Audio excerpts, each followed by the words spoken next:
Well, good morning. Today, well, it is morning for me. By the time it gets out to you, it's probably evening. But today, we get to start Exodus. So, congratulations for those who have been with me from the start that have struggled with the reading. We have made it through the first book of the Bible, and we did it in 14 days. Well, yep, yesterday was day 14. Today is day 15, and we will start in the book of Exodus, which is known as the second book of Moses. We just finished with Joseph and his family in Israel, well, Jacob, how they moved from the land of Canaan into Egypt and dwelled off the best of the land, and that set up the understanding for why it was, as we will read, the Hebrews came to be under Egyptians' law, under slavery. But we saw Joseph get a double portion of blessing, and I just thought of something rather interesting. Joseph was embalmed. He wasn't just laid in a tomb like everybody else in his family. He was embalmed in the way of the Egyptians. And it's come to my mind, with all these mummies, how many of them have been identified as Egyptian leaders, but I wonder, have they found one that they just mistook? Because Joseph was also embalmed, which means that he is a mummy wherever they laid him to rest. And I think at some point he was carried out of Egypt, but I can't say that for sure until we read further. I know for sure Jacob, Israel, was buried in the tomb with his fathers and his wife. But I cannot say for sure that Jacob's body was ever moved in the same manner. I just realized that he is a mummy. So there is a mummy that will be found that isn't exactly an Egyptian royalty. It's Joseph. And if they could ever figure it out, that would be amazing, because that would be the actual physical person of the patriarch himself, an actual prophet. But anyway, just an interesting thought, just something to chew on. So we're going to start with Exodus 1:1. Now these are the names of the children of Israel, which came into Egypt. Every man in his household came with Jacob. Reuben, Simeon, Levi, and Judah. Issachar, Zebulun, and Benjamin. Dan, Naphtali, Gad, and Asher. And all the souls that came out of the loins of Jacob were 70 souls, for Joseph was in Egypt already.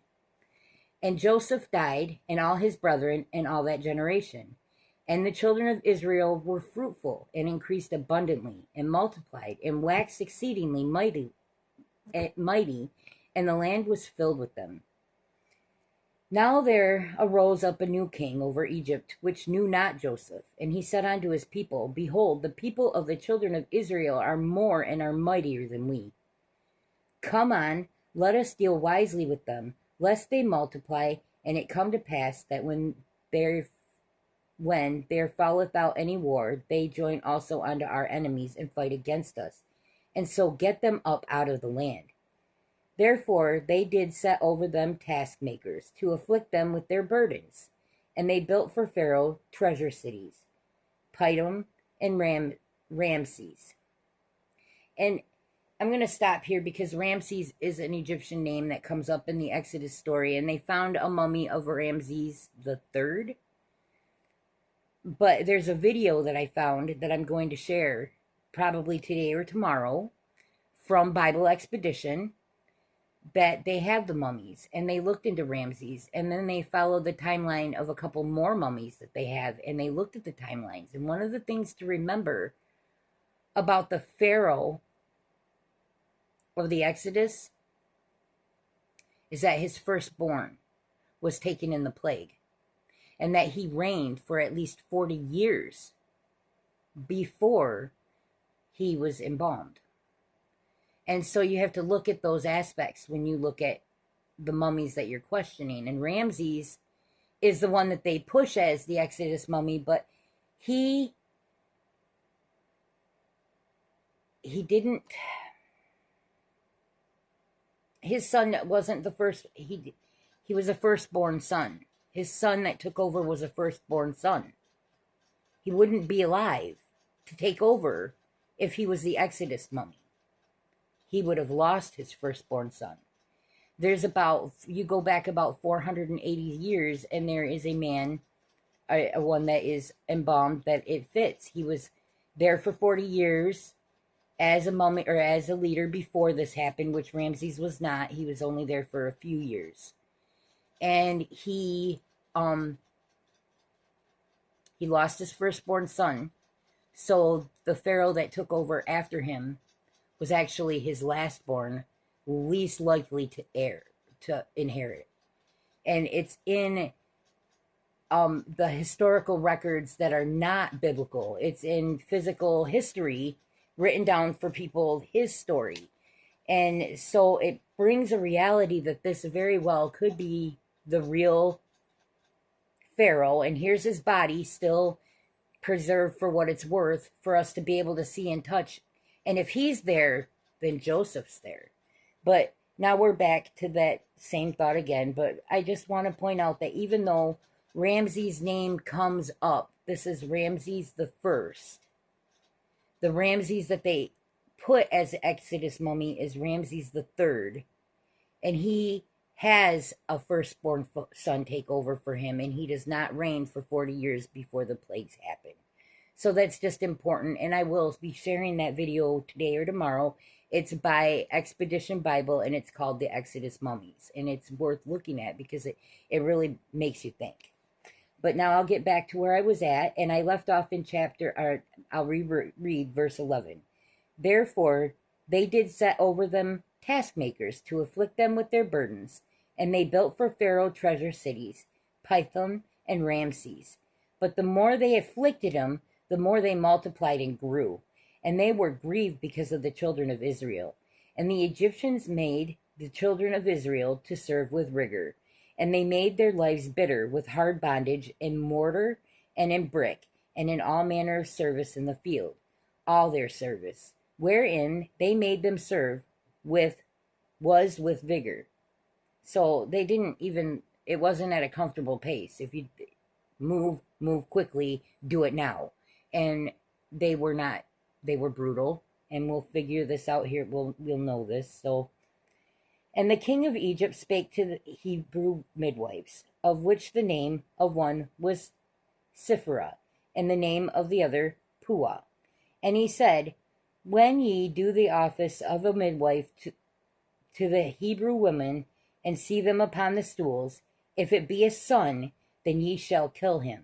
But if it be a daughter, then she shall live.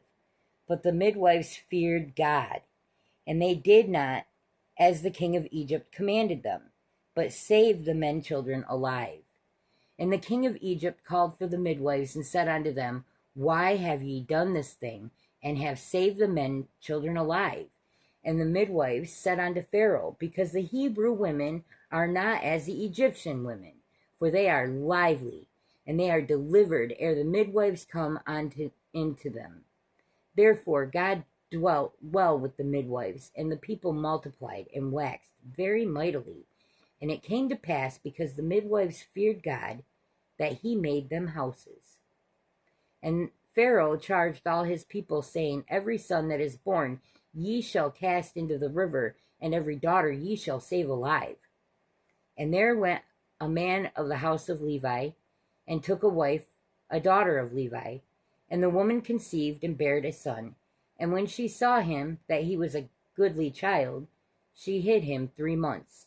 And when she could not longer hide him, she took him for an ark of the bulrushes, and daubed it with slime and with pitch, and put the child therein. And she laid it in the flags by the river's brink. And his sister stood afar off to wit what would be done to him. And the daughter of Pharaoh came down to wash herself at the river. And her maidens walked along the river's side. And when she saw the ark among the flags, she sent her maid to fetch it. And when she opened it up, she saw the child. And behold, the babe wept. And she had compassion on him, and said, this is one of the Hebrews' children. Then said his sister to Pharaoh's daughter, Shall I go and call to thee a nurse of the Hebrew women, that she may nurse the child for thee? And the Pharaoh's daughter said to her, Go. And the maid went and called the child's mother. And Pharaoh's daughter said unto her, Take this child away, and nurse it for me, and I will give thee thy wages. And the woman took the child and nursed it. And the child grew, and she brought him unto Pharaoh's daughter. And he became her son. And she called his name Moses. And she said, Because I drew him out of the water. And it came to pass in those days, when Moses was grown, that he went unto his brethren, and looked on unto their burdens. And he spied an Egyptian smiting a Hebrew, one of his brethren. And he took this way and that way, and when he saw that there was no man, he slew the Egyptian, and hid him in the sand. And when he went out the second day, behold, 2 men of the Hebrews strove together, and he said to them, that did the wrong, wherefore thou smitest thou thy fellow? And he said, Who made thee a prince and a judge over us? Intendest thou to kill me, as thou killest the Egyptian? And Moses feared, and said, Surely this thing is known. Now when Pharaoh heard this thing, he sought to slay Moses. And this is the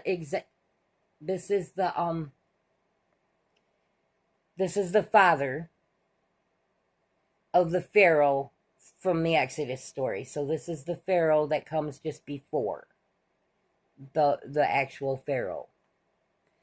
Moses fled from the face of Pharaoh and dwelt in the land of Midian, and he sat down by a well. Now the priest of Midian had 7 daughters, and they came and drew water, and filled the troughs to water their father's flock. And the shepherds came and drove them away. But Moses stood up and helped them, and watered their flock. And when they came to Reuel, their father, he said, How is it that ye are come so soon today? And they said, An Egyptian delivered us out of the hand of the shepherds, and also drew water enough for us, and watered the flock. And he said unto his daughters, And where is he? Why is it that ye have left the man? Call him, that he may eat bread. And Moses was content to dwell with the man. He gave Moses Zipporah, his daughter, and she bare him a son, and he called his name Gershom. For he said, I have been a stranger in a strange land. And it came to pass, in process of time, that the king of Egypt died, and the children of Israel sighed by reason of bondage. And they cried, and their cry came up unto God by reason of the bondage. And God heard their groaning, and God remembered his covenant with Abraham, with Isaac, and with Jacob. And God looked upon the children of Israel, and God had respect unto them. Now Moses kept the flock of Jethro, his father-in-law, the priest of Midian. And he led the flock to the backside of the desert, and came unto the mountain of God, even to Horeb. And the angel of the Lord appeared unto him in a flame of fire out of the midst of a bush. And he looked, and behold, the bush burned with fire, and the bush was not consumed. And Moses said, I will now turn aside, and see this great sight, why the bush is not burnt. And when the Lord saw that he turned aside to see, God called unto him out of the midst of the bush, and he said, Moses, Moses. And he said, Here am I. And he saw, Draw not nigh hither, put off thy shoes from thy feet, for the place whereon thou standest is holy ground. Moreover, he said, I am the God of thy father, the God of Abraham, the God of Isaac, and the God of Jacob. And Moses hid his face, for he was afraid to look upon God. And the Lord said, I have surely seen the affliction of my people which are in Egypt, and I have heard their cry by reason of their taskmakers, for I know their sorrows. And I am come down to deliver them out of the hand of the Egyptians, and to bring them up out of the land unto a good land, and a large unto a land flowing with milk and honey, unto the place of the Canaanites, and the Hittites, and the Amorites, and the Perizzites, and the Hivites, and the Jebusites. Now therefore, behold, the cry of the children of Israel is coming unto me, and I have also seen the oppression wherewith the Egyptians oppressed them. Come now, therefore, and I will send thee unto Pharaoh, that thou mayest bring forth my people of the children of Israel out of Egypt. And Moses said unto God, Who am I that I should go unto Pharaoh, and that I should bring forth the children of Israel out of Egypt? And he said, Certainly I will be with thee, and this shall be a token unto thee that I have sent thee. When thou hast brought forth the people out of Egypt, ye shall serve God upon this mountain. And Moses said unto God, Behold, when I come unto the children of Israel, and shall say unto them, The God of your fathers hath sent me unto you, and they shall say to me, What is his name? What shall I say unto them? And God said unto Moses, I am that I am. And he said, Thus shalt thou say unto the children of Israel, I am hath sent me unto you.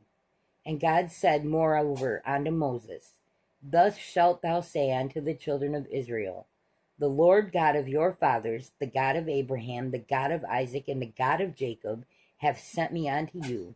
This is my name forever, and this is my memorial unto all generations.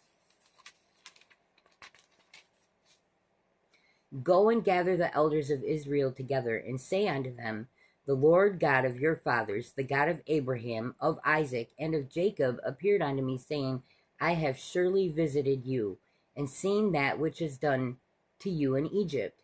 And I have said, I will bring you up out of the affliction of Egypt unto the land of the Canaanites, and the Hittites, and the Amorites, and the Perizzites, and the Hivites, and the Jebusites, unto a land flowing with milk and with honey. And they shall hearken to thy voice, and thou shalt come, thou and the elders of Israel, unto the king of Egypt, and ye shall say unto them, The Lord God of the Hebrews hath met with us. Now let us go, we beseech thee, 3 days' journey into the wilderness, that we may sacrifice to the Lord our God.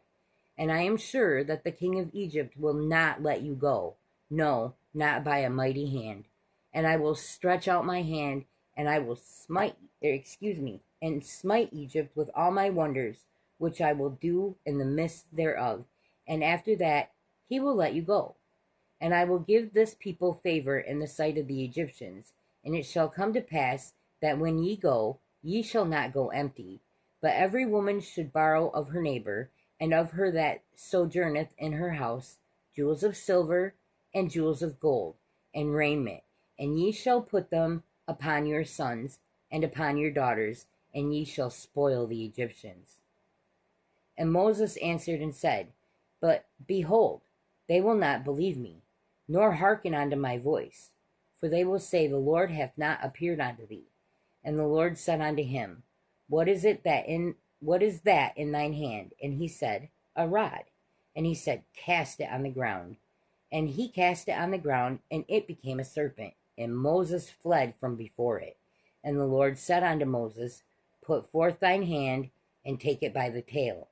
And he put forth his hand, and he caught it, and it became a rod in his hand, that they may believe that the Lord God of the fathers, the God of Abraham, the God of Isaac, and the God of Jacob, hath appeared unto thee. And the Lord said furthermore unto him, Put now thine hand into thy bosom. And he put his hand into his bosom. And when he took it out, his hand was as leprous as snow. And he said, Put thy hand into thy bosom again. And he put his hand into his bosom, and again plucked it out of his bosom. And behold, it was turned against as his other flesh. And it came to pass, if they will not believe thee, neither hearken to the voice of the first sign, that they will believe the voice of the later sign. And it shall come to pass, if they will not believe also these 2 signs, neither hearken unto thy voice, that thou shalt take of the water of the river, and pour it on the dry land. And the water which thou takest out of the river shall become blood on the dry land. And Moses said unto the Lord, O my Lord, I am not eloquent, neither heretofore, nor since thou hast thou spoken unto thy servant, but I am slow of speech, and of a slow tongue. And the Lord said unto him, Who hath made man's mouth? Or who maketh the dumb or deaf or the seeing or the blind? Have not I the Lord? Now therefore go, and I will be with thy mouth, and teach thee what thou shalt say. And he said, O my Lord, send, I pray thee, by the hand of him whom thou wilt send. And the anger of the Lord was kindled against Moses, and he said, Is not Aaron the Levite thy brother? I know that he can speak well. And also, behold, he cometh forth to meet thee. And when he seeth thee, he will be glad in his heart. And thou shalt speak unto him, and put words in his mouth. And I will be with thy mouth, and with his mouth, and will teach you what you should do. And he shall be thy spokesman unto the people, and he shall be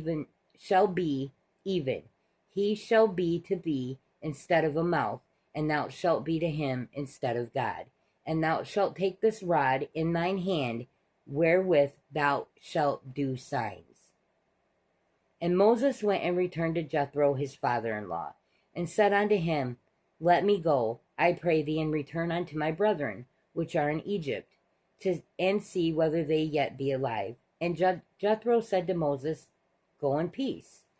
And the Lord said unto Moses in Midian, Go, return into Egypt, for all the men are dead which sought thy life. And Moses took his wife and his sons, and set them upon an ass, and he returned to the land of Egypt. And Moses took the rod of God in his hand. And the Lord said, it has to be that the Pharaoh just before the Exodus Pharaoh ruled for more than 40 years. And Moses was there, and he raised up, and he went away, and he came back. So the 40 years is not necessarily the Pharaoh that is going to pass away in the Exodus. It's the Pharaoh that rules just before. So the Pharaoh that rules just before has to have a 40-year reign. And the Pharaoh that rules after can't be his firstborn son. That's how you tell which Pharaoh is really the Pharaoh of the Exodus. And there's not but one that fits that. And it still falls 480 years before. But then people complain about carbon date or the dating or the way it went. The 300 years is why it fell on Ramses, because the second, or third, whichever Ramses he was, because that's where they get the idea is Ramses, from the shortening the 480 odd years down to 300. But if you go to the Pharaoh that really does match the 480 year time span, the descriptions of the pharaohs around him, his history, his descendants match what the Exodus Pharaoh should match.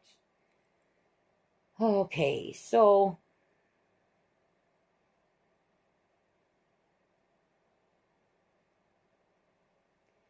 and Moses took his wife and his sons and set them upon an ass, and he returned to the land of Egypt. And Moses took the rod of God in his hand. And the Lord said unto Moses, When thou goest to return into Egypt, see that thou do all those wonders before Pharaoh, which I have put in thine hand. But I will harden his heart, that he shall not let the people go. And thou shalt say unto Pharaoh, Thus saith the Lord, Israel is my son, even my firstborn. And I say unto thee, Let my son go, that he may serve me. And if thou refuse to let him go, behold, I will slay thy son, even thy firstborn. And interestingly enough, he's warned of the firstborn curse before it ever even happens. And it came to pass by the way in the inn that the Lord met him and sought to kill him. Then Zipporah took a sharp stone and cut off the foreskin of her son and cast it at his feet, and said, Surely a bloody husband art thou to me. So he let them go, and she said, A bloody husband art thou because of the circumcision. And the Lord said unto Aaron, Go into the wilderness to meet Moses. And he went and met him in the mount of God and kissed him. And Moses told Aaron all the words of the Lord who had sent him, all the signs which he had commanded him. And Moses and Aaron went and gathered together all the elders of the children of Israel. And Aaron spake all the words which the Lord had spoken unto Moses, and did the signs in the sight of the people. And the people believed.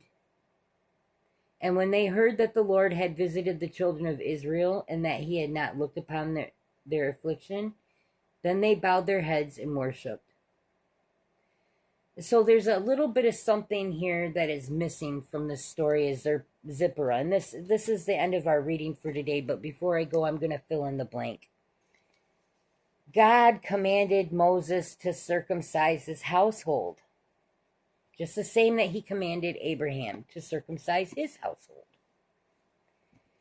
And everybody in Zipporah's family was not circumcised, so they were older. So we're going back to like when Simeon and Levi deceived the whole town of Shechem to circumcise themselves because they were adult men. They were in pain for days and days. And Zipporah did not like that. And they had children, and they were a little bit older, and she did not like that he was making that happen. She actually come out with that when the attack was because the circumcision had not happened. It was a direct command from God, and she was disobeying it. And so when they were on their way to go back to Israel, the land, to collect the people, God let them be caught up. And in this war, they were losing until she circumcised him. And I didn't get that from the book of Jasher. I recognize that that is missing from my copy of the Bible because I remember reading a little bit more about that when I was younger. So this is a copy that is missing something that explains it a little better. It doesn't make any sense why Zipporah would just randomly circumcise her son and throw the foreskin at Moses, except for the fact that God forced her to do it by trapping him in the inn. As soon as she did that, the men went away.